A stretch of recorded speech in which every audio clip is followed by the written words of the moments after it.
Hello दोस्तों, आज की इस वीडियो में हम लोग भारत के सभी राज्य एवं उनकी राजधानी और कुछ ऐसे इंपॉर्टेंट फैक्ट देखेंगे जो यूपीएससी, एसएससी, रेलवे, पुलिस और स्टेट पीसीएस के लिए बहुत महत्वपूर्ण रहेगा।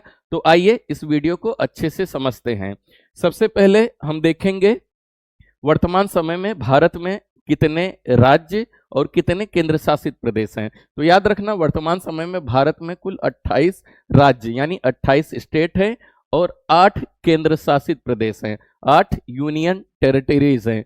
भारत एक संघीय व्यवस्था है, इंग्लिश में इसे हम क्या बोलते हैं, फेडरल सिस्टम। अब फेडरल सिस्टम का मतलब क्या होता है, जहां पे दो तरह की सरकारें होती हैं उसे हम क्या बोलते हैं, संघीय व्यवस्था। अब जैसे हमारा देश भारत है, यहाँ पे क्या है, एक केंद्र सरकार होती है और एक राज्य सरकार होती है। ये दोनों सरकार मिलके हमारे देश का क्या करती हैं, शासन चलाती हैं। भारत के राज्यों और केंद्र शासित प्रदेशों की जो सूची है यानी जो लिस्ट है, इसके बारे में भारतीय संविधान में कहाँ पे वर्णन किया गया है। यहाँ से भी प्रश्न बनता है एग्जाम में, भारतीय संविधान के किस अनुसूची में जो है भारत के राज्यों और केंद्र शासित प्रदेशों का वर्णन किया गया है। तो याद रखना, भारत के जितने भी राज्य हैं और जितने भी केंद्र शासित प्रदेश हैं, उनका जो सूची है, उसका जो लिस्ट है, वो भारतीय संविधान के प्रथम अनुसूची यानी जो पहला अनुसूची है, इंग्लिश में बोलते हैं फर्स्ट शेड्यूल, इसमें उसका उल्लेख किया गया है। पहली अनुसूची में जितने भी 28 राज्य हैं उनका नाम दिया गया है और जो 8 केंद्र शासित प्रदेश दिए गए हैं उनका भी नाम दिया गया है। तो पहली अनुसूची में क्या क्या दिया गया है वो भी देख लेते हैं। पहली अनुसूची में दिया गया है भारत के सभी राज्यों के नाम और केंद्र शासित प्रदेशों के नाम और इनके कितना क्षेत्र रहेंगे, कितना एरिया रहेगा, इसकी जानकारी जो है भारतीय संविधान के पहली अनुसूची में दिया गया है। फिर एक बात याद रखना, राज्यों की राजधानियों का उल्लेख जो है संविधान की पहली अनुसूची में नहीं किया गया है। ये बहुत इंपॉर्टेंट है आपके लिए, इस बात को याद रखना, ठीक है। कुछ इंपॉर्टेंट फैक्ट देखते हैं। चंडीगढ़ को याद रखना, चंडीगढ़, चंडीगढ़ क्या है बच्चों, चंडीगढ़ जो है हरियाणा और पंजाब दोनों की राजधानी है। ये जो चंडीगढ़ है हरियाणा और पंजाब दोनों की राजधानी है। उसके बाद मुंबई को क्या कहा जाता है, मुंबई को जो है भारत की आर्थिक राजधानी कहा जाता है। मुंबई को भारत का आर्थिक राजधानी कहा जाता है क्योंकि यहाँ पे क्या होता है, पैसे की व्यवस्था काफी अच्छी होती है, नौकरी वगैरह बड़े आसानी से मिल जाती है, इसीलिए मुंबई को भारत की आर्थिक राजधानी का नाम दिया जाता है। बेंगलुरु को क्या कहा जाता है, बेंगलुरु को भारत की सिलिकॉन वैली कहा जाता है। और जयपुर को क्या कहा जाता है, जयपुर को पिंक सिटी यानी गुलाबी शहर कहा जाता है। ये सब एग्जाम में पूछा जाता है। अब यहाँ पे सिलिकॉन वैली क्यों कहा जाता है, क्योंकि ये जो बेंगलुरु है एक आईटी हब है, इसलिए यहाँ पे इसका नाम दिया गया है सिलिकॉन वैली, ठीक है।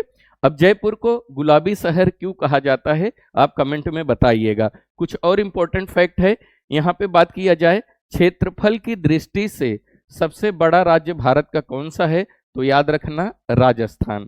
क्षेत्रफल की दृष्टि से सबसे छोटा राज्य भारत का कौन सा है, तो याद रखना गोवा। ये दो हो गया क्षेत्रफल की दृष्टि से। उसके बाद जनसंख्या की दृष्टि से बात करें तो जनसंख्या की दृष्टि से सबसे बड़ा राज्य जो है उत्तर प्रदेश है। उत्तर प्रदेश जो है भारत का सबसे ज्यादा जनसंख्या वाला राज्य है। उसके बाद जनसंख्या की दृष्टि से सबसे कम जनसंख्या भारत में किस राज्य में पाया जाता है, तो याद रखना सिक्किम राज्य है।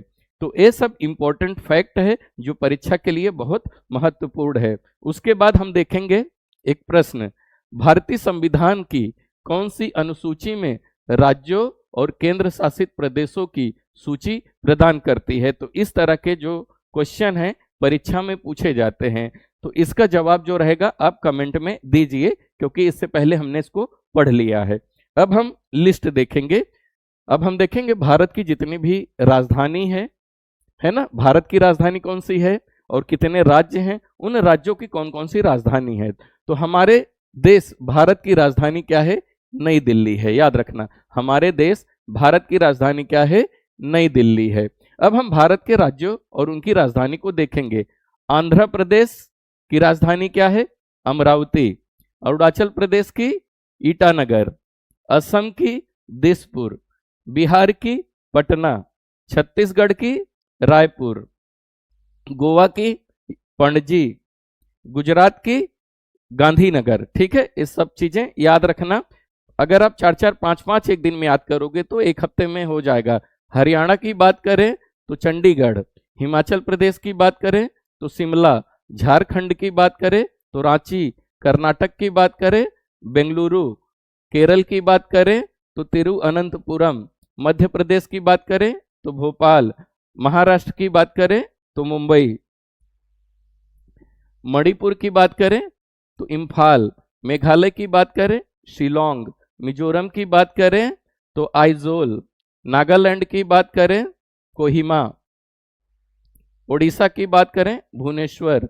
पंजाब की बात करें चंडीगढ़। राजस्थान की बात करें तो जयपुर। उसके बाद यहाँ पे सिक्किम की बात करें तो गंगटोक। तमिलनाडु की चेन्नई। तेलंगाना का हैदराबाद।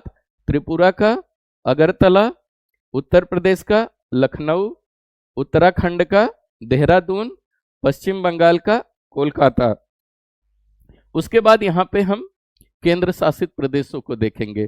तो वर्तमान समय में भारत में कुल कितने केंद्र शासित प्रदेश हैं? तो याद रखना 8। ठीक है, उनके नाम क्या है तो यहाँ पे देख लेते हैं। क्या है? अंडमान और निकोबार द्वीप समूह।